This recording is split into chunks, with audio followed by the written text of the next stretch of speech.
স্কুলে যাবো, আমি তোর 50 টাকা দিয়ে দেবো, তুই খানিক চলে যাবে, আমি তোর আবার টাকা দেখাই দেখাই টাকা দে, তুই টাকা আবার ফিরিয়ে দিবি, তোর কবে স্কুলে যাওয়া বন্ধ। দেখিস তো স্কুল কলেজে কীভাবে পোলাপান মানুষকে খুন করতেছে,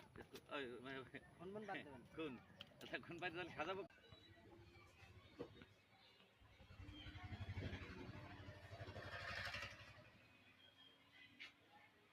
আর ভালো করে কোথায় কোথায় সেই কটা জোগাড় করতে। হ্যাঁ, কেমন আছো? হ্যাঁ হ্যাঁ হ্যাঁ,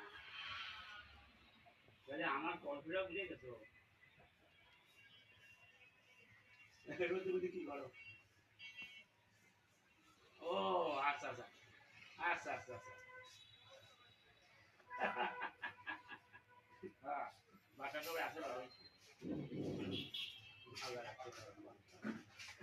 বলছে